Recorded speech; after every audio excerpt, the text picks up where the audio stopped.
بسم اللہ الرحمن الرحیم۔ السلام علیکم ورحمۃ اللہ وبرکاتہ۔ میں ہوں طاہر حنیف اور میں اپنے تمام معزز ناظرین کو مشعل راہ کے اس پلیٹ فارم پر خوش آمدید کہتا ہوں۔ امریکہ میں جب کوئی آدمی بہت زیادہ سکون محسوس کرتا ہے تو کہتا ہے I am feeling natural high، یعنی میں بہت زیادہ سکون محسوس کر رہا ہوں۔ وہاں کا ایک امیر آدمی تھا جس کی زندگی میں سکون سرے سے نہیں تھا، اس وجہ سے اس کے سر میں اکثر درد رہا کرتا تھا۔ پاکستان سے ایک صاحب جن کا نام احمد تھا کسی سرکاری کام کے سلسلے میں امریکہ گئے اور وہاں ایک مکان میں رہائش اختیار کر لی۔ اس مکان کے قریب ہی وہاں کے مقامی لوگوں نے ایک مسجد بنائی ہوئی تھی۔ احمد صاحب نے بھی وہاں نماز پڑھنا شروع کر دی، تاہم اس امیر آدمی سے ان کی کسی طرح دوستی ہو گئی۔ اس کا مکان بھی قریب ہی تھا۔ ایک دفعہ جب احمد صاحب نماز پڑھنے کے لیے اپنے گھر سے نکلے تو اس امریکی شخص نے پیچھے سے آواز دے کر کہا، مسٹر احمد ذرا ادھر آئیں، میں آپ کو گانا سنانا چاہتا ہوں۔ احمد صاحب نے کہا، بھائی میں گانا سننے سے نفرت کرتا ہوں اور اب میں نماز کے لیے جا رہا ہوں تو اس لیے میں نہیں آ سکتا، معذرت۔ لیکن اس شخص نے اصرار کرتے ہوئے کہا اور پھر وہی بات دہرائی۔ بالآخر جب احمد صاحب کسی بھی طرح نہ مانے تو وہ کہنے لگا، مسٹر احمد میں آپ کو وہ گانا سنانا چاہتا ہوں جو آپ اس مینار یعنی مسجد سے روزانہ 5 مرتبہ سنتے ہو۔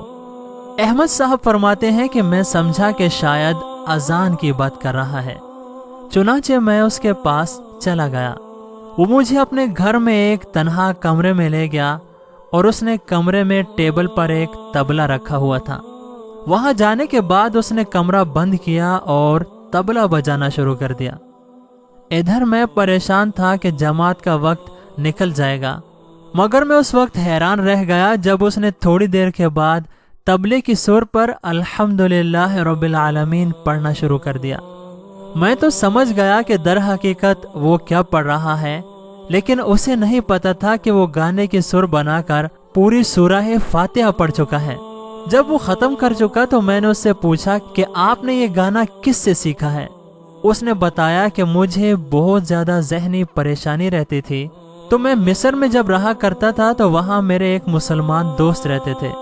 میں نے ان سے اپنی ذہنی پریشانی بیان کی تو انہوں نے مجھے یہ گانا دیا اور کہا، جب تمہیں بہت زیادہ پریشانی ہو تو کسی تنہا کمرے میں بیٹھ کر پڑھ لیا کرو، تمہیں سکون مل جائے گا۔ اس کے بعد سے اب تک جب بھی مجھے کوئی پریشانی ہوتی ہے تو میں اسی طرح یہاں تنہائی میں بیٹھ کر یہ گانا گا لیتا ہوں، تو اس سے مجھے بہت زیادہ سکون ملتا ہے اور پھر میں اپنے دوستوں کو بتاتا ہوں کہ I am feeling natural high، کہ میں قدرتی طور پر بہت زیادہ سکون محسوس کر رہا ہوں۔ دوستو یہ تو حال ہے ان لوگوں کا جو قرآن پاک کو جانتے نہیں، مانتے نہیں، اور اگر پھر بھی وہ اس کتاب کو پڑھتے ہیں تو انہیں سکون ملتا ہے۔ کیا ہی اچھا ہو کہ اگر ہم اپنی زندگیوں میں قرآن پاک کے احکام کو لاگو کر لیں تو کیا ہماری پریشانیاں ختم نہیں ہوں گی؟ دوستو یہ تھی آج کی ویڈیو جو کہ امید ہے آپ کو ضرور پسند آئی ہوگی، تو اسے لائک کیجئے اور اپنے دوستوں کے ساتھ شیئر کرنا نہ بھولیے۔ ہم آپ کے ساتھ ملیں گے ایک اور نہایت ہی خوبصورت ویڈیو کے ساتھ، تب تک اپنا خیال رکھیے گا اور ہمیں دعاؤں میں یاد رکھیے گا۔ اللہ حافظ۔